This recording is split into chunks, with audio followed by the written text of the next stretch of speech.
Bien, vamos a hablar acerca de la sección de identificación de sistemas, que es una introducción a la identificación de sistemas.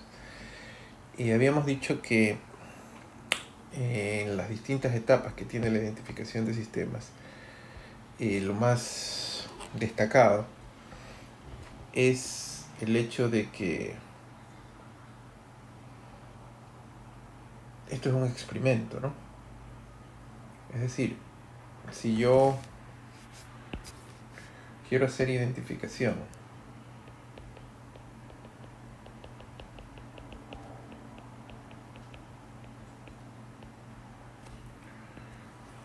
básicamente, decíamos, yo tengo una planta que es para mí desconocida. Tengo las entradas a la planta U de K y la salida a la planta Y de K. Y tengo mediciones en el tiempo de estos datos. Quiere decir que si yo tengo esa variable U de K y tengo los datos de Y de K, tendré para cada estampada de tiempo, para cada tiempo, una serie de datos. O sea, finalmente yo tengo unos valores de entrada U y Y. La idea de identificación es que a partir de estos datos yo obtengo el modelo dinámico de la planta. Recuerden que el modelo dinámico es que si esta es una planta GP, yo voy a poder obtener GP de Z. Me voy a inventar números, ¿no?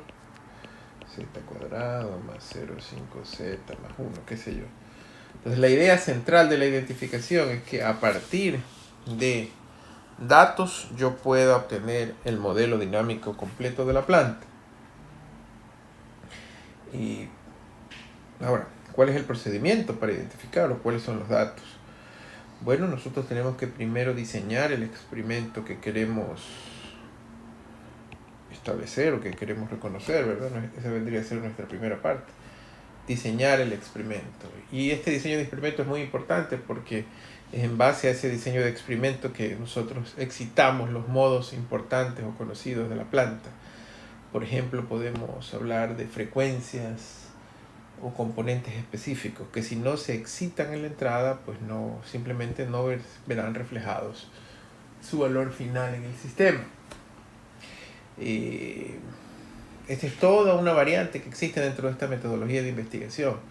Si yo puedo, o si yo quiero conocer en más detalle lo que la planta hace, lo lógico es que esa etapa 1 sea mucho más elaborada. Lo lógico es que esa etapa 1 me permita excitar las distintas frecuencias o una gama de frecuencias para colocar o para saber si hay respuesta o no a esas frecuencias en nuestra planta. Como vamos a ver hoy día más adelante también, la segunda etapa podría ser un pretratamiento de los datos para remover medias o tendencias que estadísticamente pudiesen ser significativas. Luego viene una selección de la estructura del modelo. Pero aquí hay que tener cuidado porque básicamente con esto estamos nosotros estableciendo cuál va a ser nuestro esquema de identificación. Si nosotros tenemos una identificación paramétrica, vamos a escoger aquí unos modelos específicos o unas estructuras específicas que ya vamos a identificarlas. Si no, pues podemos usar espacios de estados u otras cosas. Aquí vamos a ver identificación paramétrica pura. Luego hay que escoger el criterio de desempeño adecuado, que también vamos a ver algo de eso en estas charlas. Y luego viene la validación del modelo. La validación del modelo, bueno, en sí primero es la estimación que se hace, como vamos a ver más adelante, con regresiones simples o métodos numéricos básicos. Y luego la validación del modelo. La validación es clave porque de la validación del modelo es que vamos a determinar si el sistema es aceptado o no. Como vamos a ver luego, lo más común es que el 50% de los datos se usen para identificación y el otro 50% para validación. Aunque a veces eso no es posible o no está disponible. Con este esquema, ¿verdad? Y aclarando que existen distintos tipos de tratamiento de datos, existe lo que se llama suavizado, filtrado y predicción. y que aquí al final, el final definitivo, digamos así, es hacer predicción.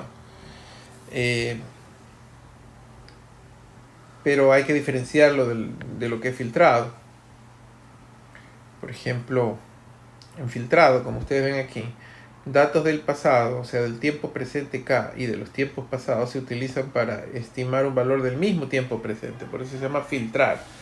Solamente sacar una mejor versión de lo que tenemos.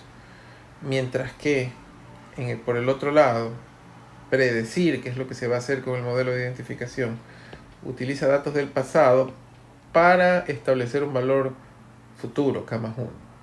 El propósito de esta diapositivita aquí simplemente es entender que en dónde se enfoca el tema de identificación, que es en la predicción. Para poder plantear el problema, algunas definiciones importantes desde el punto de vista estadístico, ¿verdad? Recordar que es un proceso determinístico que muestra, o la forma de describir el comportamiento es en eventos del pasado. Se puede decir que en los procesos determinísticos se tiene una certeza. Nosotros vamos a decir a ciencia cierta, y de k más 1 es igual a 3 veces y de k, por decir algo. O sea, aquí hay una ecuación cierta del valor de y de k más 1. En cambio, un proceso aleatorio o estocástico, la evolución de la variable se da en términos de las leyes probabilísticas. ¿Cuáles son las características o las leyes probabilísticas de una función? Su media, su varianza, que ya las vamos a repasar en un momento más. La serie de tiempo son los datos que yo uso acá, ¿verdad? Para identificar, ¿verdad? Aquí yo tengo un par de series de tiempo de la entrada y de la salida, y su naturaleza puede ser determinística o aleatoria en el tiempo. Entonces aquí está nuestro problema de identificación de sistemas tal como debería estar establecido. ¿Cuáles son los bloques de la serie de tiempo del problema de identificación? Tenemos la entrada, que puede ser o aleatoria o determinística. Tenemos la salida, ¿sí?, que por lo general tiene un componente aleatorio. Y esta señal de perturbación, disturbance, por lo general proviene de alguna perturbación conocida y se genera de una señal aleatoria pura. En realidad sabemos que existe este componente h de z, pero no le conocemos su valor al inicio. Esta ecuación que está aquí, ¿verdad? Y de t igual p de z por u de t más h de z por a de t, es la que en esencia determina el sistema. Yo tengo que hacer una aclaración o acotación aquí, estrictamente hablando, y usted ha tomado algunos libros de identificación. Esta expresión no está correctamente escrita porque no está ni en transformada z ni en el tiempo. En realidad, para que se represente debería ser p de z por u de z más h de z por a de z, ¿verdad? Y esa sería nuestra señal en el tiempo. Caso contrario, tendríamos que utilizar los equivalentes de la convolución. Bueno, entonces, como aquí el problema de identificación es un problema de series de tiempo, se dice que la serie de tiempo puede ser estacionaria y aleatoria, y esto es muy importante dentro de las características que debe tener esta señal. Una serie de tiempo que está en equilibrio estadístico tiene una media constante, una varianza constante. Es decir, no tiene tendencias o desvíos que cambien esos valores analíticos estadísticos.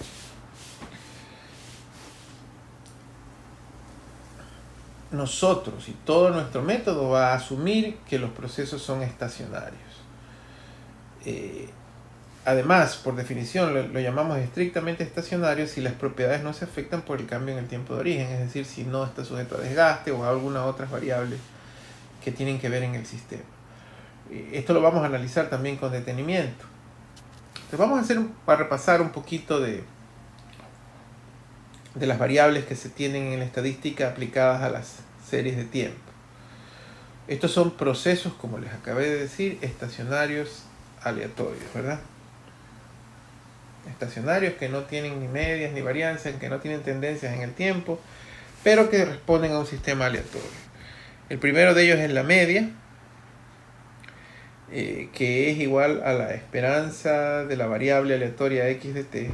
Tal vez aquí haya una definición parcial. Vamos a ponerla aquí para poderlo entender. Separemos. Procesos estacionarios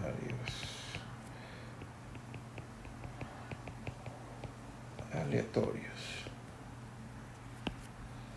Entonces, nosotros tenemos como primera variable aleatoria a la media mu, que es igual a la esperanza matemática de x sub t. En esta definición llamamos a x sub t como la variable aleatoria. Entonces la media es la esperanza matemática de x de t y la varianza sigma cuadrado es la esperanza matemática de x de t menos mu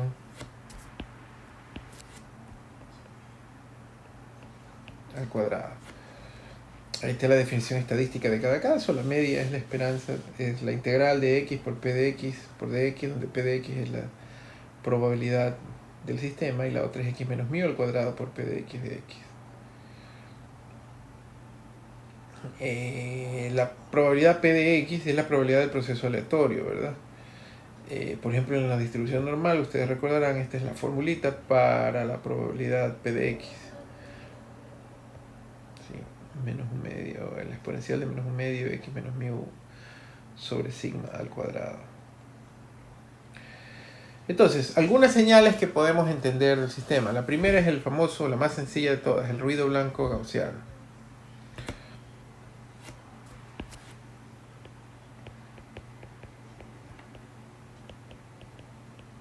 En el ruido blanco gaussiano, aquí tenemos una curva que la conocemos mucho, ¿verdad? Tenemos una media y los datos están distribuidos a lo largo de la media. El 68.3% están distribuidos más o menos una desviación estándar desde la media. Y por ejemplo, el 99.7% de los datos están distribuidos entre más o menos 3 desviaciones, 3 sigma de desviaciones estándar. Esta distribución normal o aleatoria se la conoce con n de sigma, n de mu y de sigma. Es decir, el primer dato es la media y el segundo dato es la desviación estándar, perdón, la varianza. Pero como ustedes recordarán, la desviación estándar es la raíz cuadrada de la varianza. Eso es mu sigma cuadrado. ¿Okay? Y es una distribución normal, sin media, o perdón, mejor dicho, sin desviación, solamente con una media dada y una varianza dada. ¿Qué características tiene el ruido blanco? Bueno, las características que vamos a utilizar para describir las propiedades estadísticas que se usan en identificación tienen que ver con la correlación cruzada y la autocorrelación. Entonces aquí algunos recuerdos de definiciones muy conocidas en el mundo estadístico. Primero, tenemos la diapositiva, las llamadas covarianzas. Aquí vamos a hacer también un paréntesis porque esto que vamos a ver le atañe a todos. La covarianza la vamos a conocer nosotros como gamma de K. Esa es la formulita para gamma de K. La definición está aquí en la diapositiva. Es la esperanza matemática de la distribución aleatoria de xt menos mu por xt más k menos mu. ¿Qué es lo que mide una covarianza? Por definición de esperanza, ¿verdad? Justamente nos mide qué tanta diferencia hay entre los conjuntos de elementos que forman la serie de tiempo aleatoria y su media. Fíjense ustedes que en este ejemplo que está aquí, el término de la izquierda nos mide la variable aleatoria en los momentos de tiempo t contra la media, y este de acá nos mide la variable aleatoria en los tiempos t más k con la media. Entonces, es la covarianza, la relación que hay entre la señal y la media.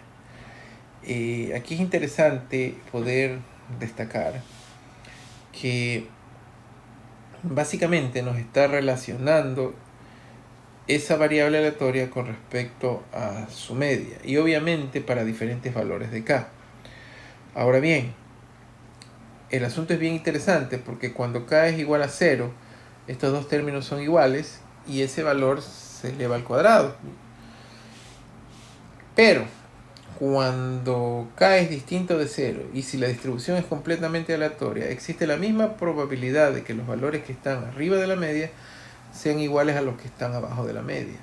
Por lo tanto, estos números se van a aparecer y en algunos serán positivos y algunos serán negativos. Y es decir que en la gran sumatoria esos términos desaparecerán. Esto lo podemos ver, por ejemplo, en la covarianza de la muestra, que es C de K, ¿verdad?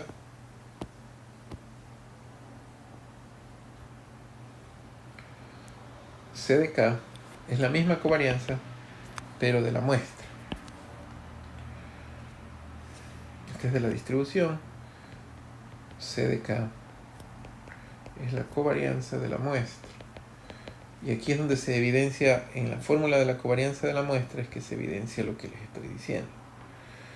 C de K es igual a 1 sobre n, sumatoria de t igual 1 a n, de x de t menos x media,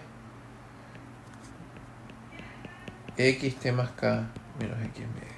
Quiero que se den cuenta de que el único momento donde el término llega a su máximo es cuando k es igual a 0. Pero si k es distinto de 0 y la distribución x de t es aleatoria, totalmente gaussiana blanca, pues estos términos serán algunos positivos y algunos negativos. Y en teoría, mientras más larga es n la serie, todos esos términos se cancelarán. Se dice que la covarianza de la muestra evaluada en 0 es la media, ¿verdad? Porque lo que tendríamos aquí es el sumatorio, bueno, en realidad es la varianza, no la media, es 1 sobre n, sumatorio de t igual a 1 a n de xt menos x barra al cuadrado. C de 0 es la varianza de la muestra, ¿no?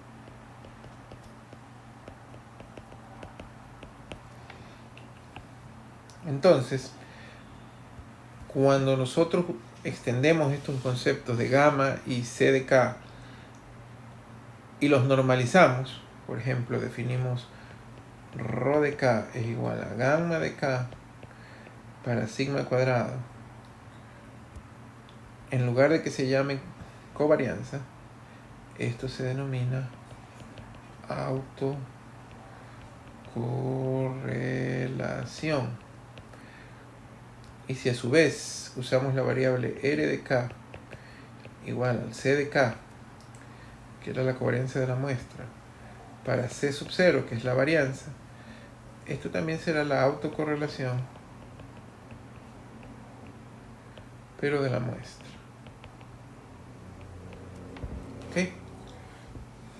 Estos datos que estoy colocando aquí son muy importantes desde la perspectiva del análisis del ruido blanco. Y aunque yo ya las había avanzado un poquito con el ruido blanco, en el caso del ruido blanco,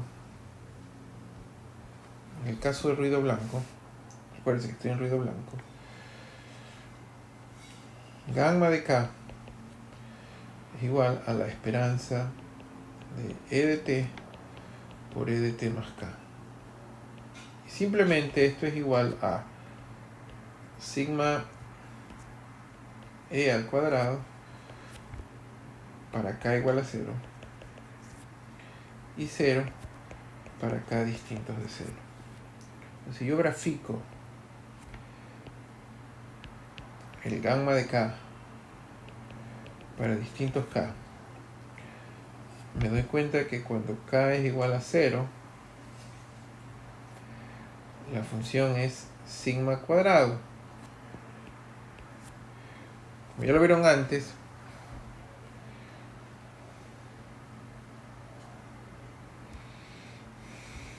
sigma e cuadrado, como ya lo vieron antes, ese es el único caso donde la función toma valor, tal como lo vimos en la fórmula, porque esta es una sumatoria y mientras más larga sea la serie, más se cancelan los términos. Ahora, ¿cómo yo interpreto esto? Lo que yo estoy implementando es que este sistema es tan aleatorio que en el único caso que hay una relación es entre él y él mismo, o sea, cuando k es igual a 0. Acá en inglés le conocemos como el desfase o el lag k. Entonces, si el lag k es 0, los dos términos se multiplican, son iguales. Para los demás términos, aproximadamente es igual a 0 la definición. Si lo quieres convertir o si lo queremos convertir como una autocorrelación, es lo mismo. A esto le llamamos ρ de k. Y la única diferencia es que es normalizado, ¿verdad? O sea, esto va a ser igual a 1 y el resto del tiempo es 0, ¿verdad? Entonces, cuando nosotros sacamos una gráfica de autocorrelación y vemos que solo tiene un pico en el lag 0 y tiene ceros por los demás, sabemos que esa señal es completamente gaussiana, aleatoria. Es una señal normal con una media y una varianza establecida. Para eso nos sirve este análisis. Yo puedo, cuando haga la estadística, encontrar y determinar a través de este análisis de autocorrelación si una variable es completamente aleatoria, si es un ruido blanco puro. Media móvil es un caso un poquito más interesante que vamos a estudiar ahora.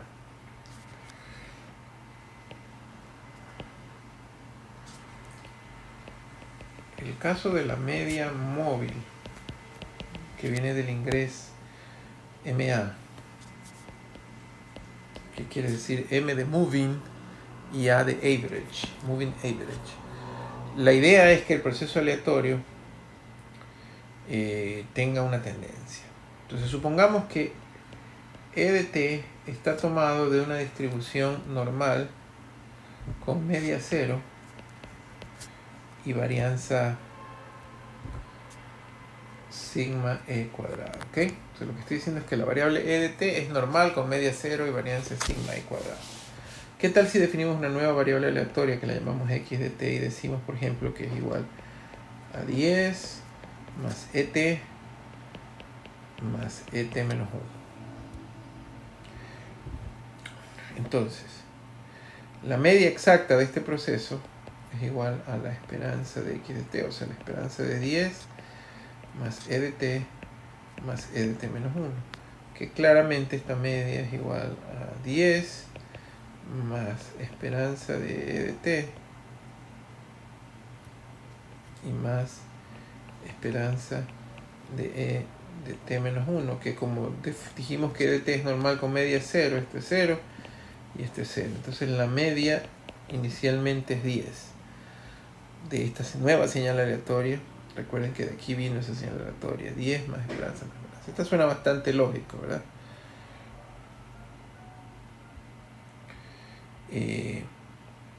¿Qué tal si utilizamos un x' de t que decimos que es igual a xt menos 10, o sea, es igual a et más et menos 1? Por favor, miren que esta señal es interesante. Un valor de la señal aleatoria de este momento actual es igual a 10 más un valor aleatorio más el valor aleatorio anterior, ¿sí? Y esta x' es et más et menos 1. ¿Cuál será la varianza de x'? Dice que eso es igual a la esperanza de e de t más e de t menos 1 al cuadrado. Entonces, desarrollando ese binomio, esto es igual a la esperanza de e de t al cuadrado más 2 et a la menos 1 más la esperanza de e de t menos 1 al cuadrado. ¿Sí? Ahora nosotros sabemos que eso es igual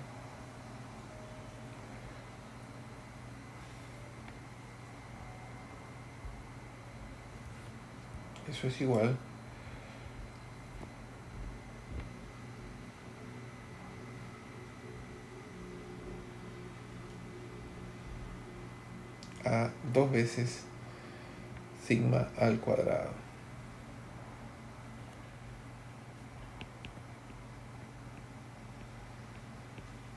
Dos veces sigma e cuadrado. Sí.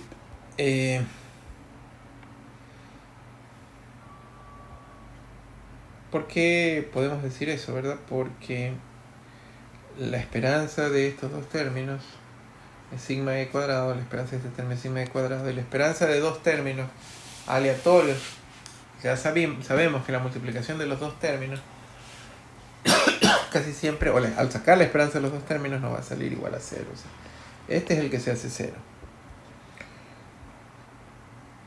Haciendo el mismo análisis, cuando cae 1 apenas, es decir, cuando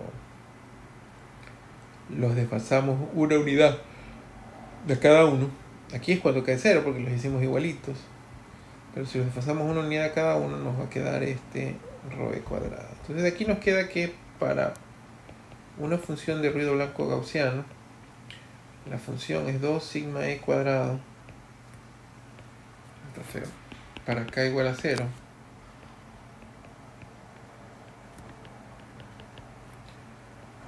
sigma e cuadrado para k igual a 1, y obviamente 0 para valores de k mayores o iguales a 2. Esto obviamente hace que bajo las mismas condiciones la autocorrelación sea 1, 0,5 y 0 para k igual a 0, para k igual a 1 y para k mayor que 2. Es interesante este proceso de media móvil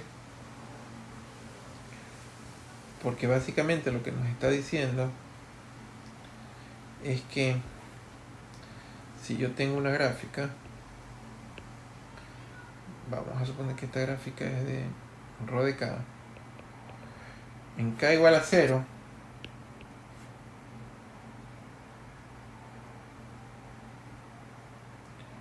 tendrá 2 sigma e cuadrado.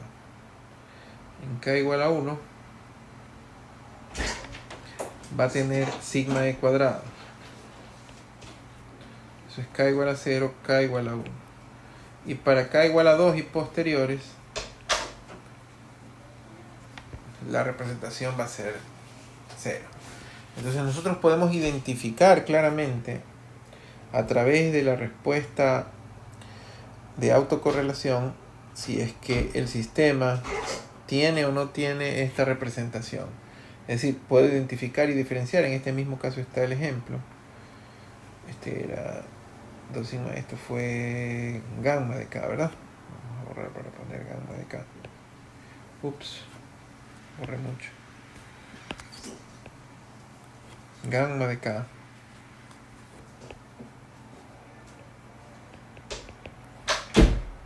o pues como lo muestra él también podría haber sido el ρ de k. Lo interesante es que nosotros vamos a poder siempre sacar la representación. Ρ de k, esto sería 1, esto sería 0,5 y las demás serían 0, k igual 0, 1, 2, 3, k. Si el sistema tiene dos pulsos en su autocorrelación, podemos suponer que sea una media móvil. Si tiene uno solo, podemos suponer que es ruido blanco.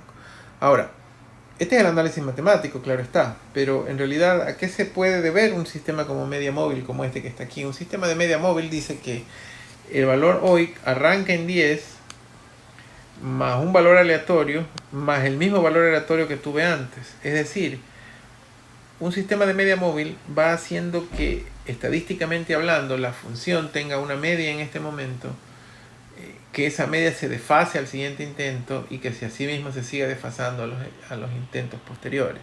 Por eso el nombre de media móvil. Tal vez otro caso todavía más interesante podría ser el tercero, que es el proceso autorregresivo. Tal vez uno de los más... Las señales autorregresivas son de las más utilizadas en identificación. Autorregresivo.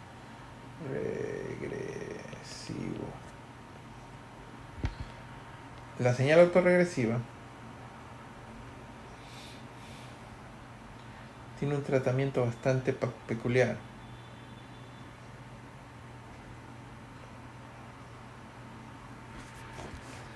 Supóngase que esta es la ecuación que define el sistema. Phi, una constante phi por x de t menos 1 más e de t. Recuerden ustedes que x de t es la variable aleatoria y e de t es la variable gaussiana. E de t está tomado de una función normal con media 0 y varianza sigma e cuadrado.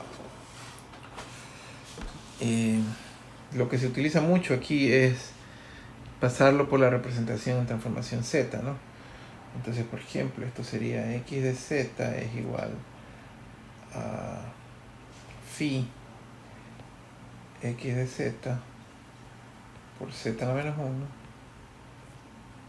más e de z, ¿verdad? Y de esa manera, despejando x de z es igual a 1 menos phi es igual a 1 sobre 1 menos phi z a la menos 1 por e de z, ¿cierto? Ahora, eso que está allí, haciendo ingeniería inversa lo que habíamos hecho anteriormente, eso que está allí es, pues, la suma de los infinitos términos de una progresión geométrica. Entonces será, el primer término es 1, el siguiente, la razón es phi z a la menos 1, o sea, tendríamos phi z a la menos 1. Por la razón, el siguiente término será phi cuadrado z a la menos 2. Y así hasta el infinito. E de z.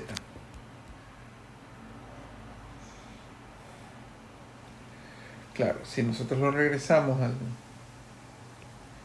dominio temporal, esa x de tiempo va a ser igual al e de t más phi por e de t menos 1 más phi cuadrado por e de t menos 2 hasta el infinito.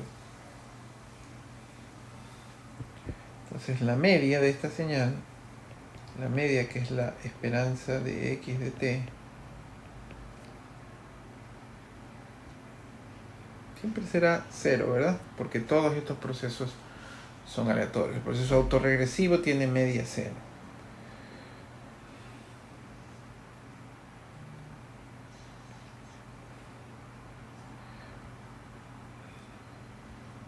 Se podría hacer una demostración, pero en lugar de hacer una demostración, lo que hacemos aquí es decir que gamma de k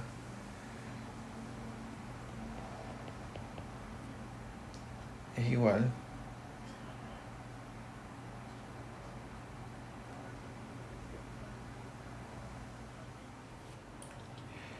gamma de k, ¿verdad? Es la covarianza de la muestra, ¿verdad?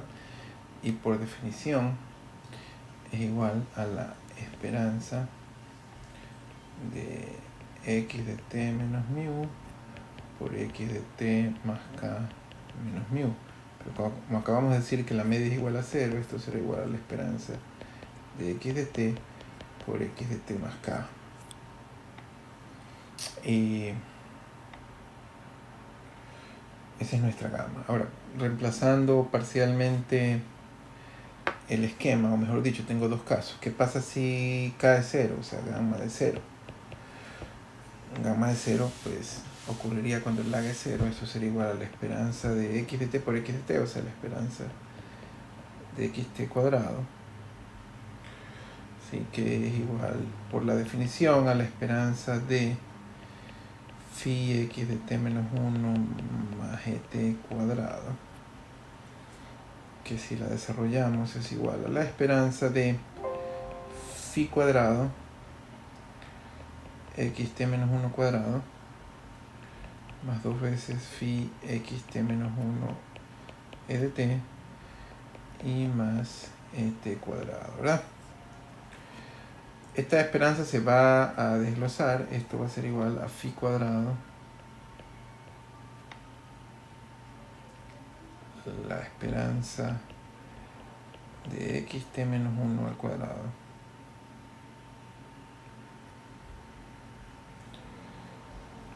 más este término se va a eliminar porque la esperanza de dos términos completamente independientes es cero, como lo demostramos anteriormente. Y por último vamos a tener aquí la esperanza de t cuadrado. Ahora, phi de 0 es la esperanza de x de t cuadrado, pero como la variable aleatoria es la misma, x de t cuadrado o x t menos 1 cuadrado, recuerden, para que sea estacionaria no importa por dónde comience, debe ser la misma. Yo puedo decir que esto es gamma de 0 es igual a phi cuadrado, es lo mismo, por gamma de 0 más la esperanza de la señal, por definición es sigma e cuadrado. De aquí, como estaba demostrado allí, gamma de 0 multiplica a 1 menos phi cuadrado igual a sigma e cuadrado, y de aquí gamma de 0 es igual a sigma e cuadrado sobre 1 menos phi cuadrado, ¿verdad? Que es tal como se lo ve en la diapositiva. ¿Sí? Ahora, de manera general, nuestro gamma de k, ¿qué podríamos decir ya con esta definición que hemos hecho aquí? De manera general, nuestro gamma de k es igual a la esperanza de x de t por x de t más k, tal como lo habíamos definido ahí arriba. Pero x de t más k, por definición, bueno, podemos ver acá, por la definición, ¿verdad? X de t más k sería igual a phi por x de t menos 1 más k más e de t más k. Entonces esto es igual a la esperanza de... Voy a ponerlo acá abajo mejor. Esperanza de phi x de t por x de t más k menos 1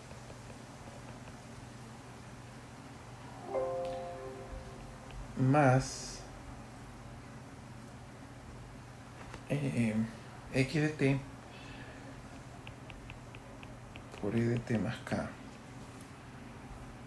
Ahí están nuestras definiciones.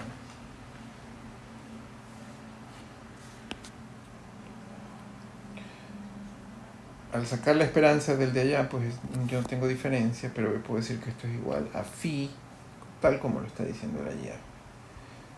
Phi por el gamma de k menos 1 más 0, porque estos dos otra vez no tienen ninguna relación, y aquí la diferencia entre el uno y el otro es k menos 1.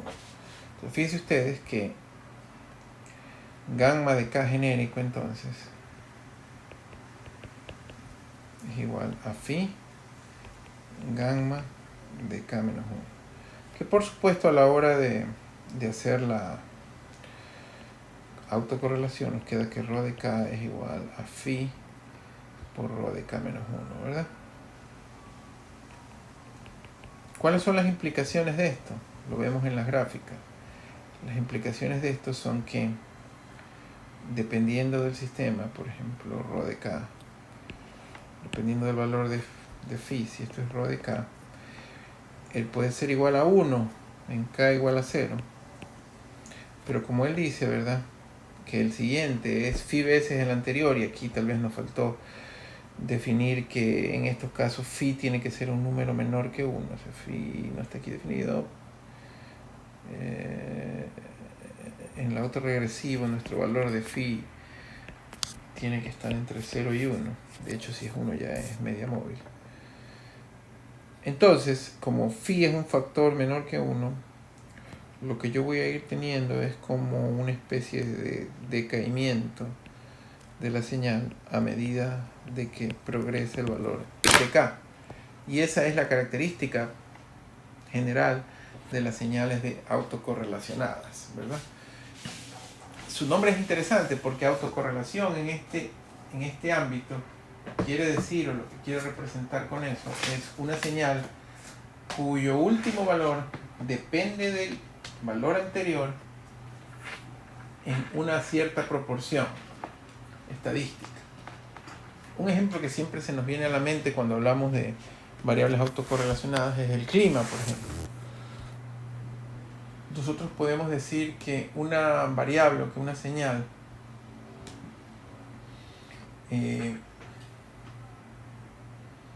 de clima no es o no se puede considerar como un proceso netamente aleatorio, porque pues yo no digo que el clima, la temperatura de hoy es 25 grados centígrados, mañana es 10 grados centígrados, pasado mañana es 40 grados centígrados, porque así no varía el clima, ¿verdad? El clima tiene una cierta relación con el anterior. Entonces, esa es autocorrelación.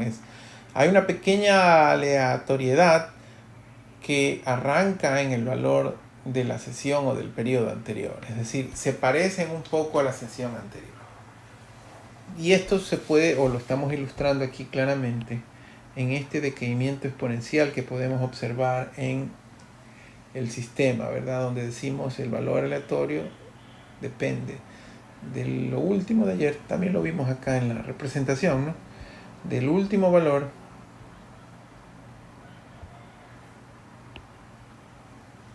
aquí. El valor aleatorio de hoy es una porción del valor aleatorio de ayer más un movimiento aleatorio puro, ¿sí? Muchas perturbaciones externas son de esta característica autorregresiva, que es bastante interesante. Entonces, retomando el concepto del problema de identificación de sistemas, decíamos que nuestro sistema tiene una señal de entrada que puede ser aleatoria determinística. Tiene una señal de perturbación que ya vimos que puede ser, dependiendo del valor de esta h de z, puede ser autorregresiva, puede ser media móvil o puede ser aleatoria pura si h de z es 1. Y eso es lo que perturba la señal, y de esa señal perturbada o con esa señal gaussiana de fondo es que es nuestra salida del sistema. Si nosotros asumimos que h de z es la dinámica real de la planta y a de t es una señal aleatoria, en la definición de identificación usamos esta variable p tilde, ¿verdad?, para diferenciar a los modelos estimados. P tilde es el modelo estimado de la planta y P tilde es el modelo estimado del modelo de perturbación, ¿sí? Que dependiendo de la estructura que nosotros escojamos la podemos asumir autorregresivo, lo podemos asumir media móvil. De hecho, las siglas de autorregresivo son AR, las siglas de media móvil, moving average, son MA. Y haciendo combinaciones de estas representaciones nos van a dar algunas de las estructuras conocidas como la estructura RX o Armax, que las vamos a ver luego, que no son sino variaciones de las representaciones o de las supuestas estructuras que tiene el sistema. Como ustedes acaban de ver en estas definiciones, esas estructuras se basan en una definición del sistema en tiempo discreto per se, por definición. Y eso justamente es lo que vamos a ver en la siguiente sesión. Muchas gracias.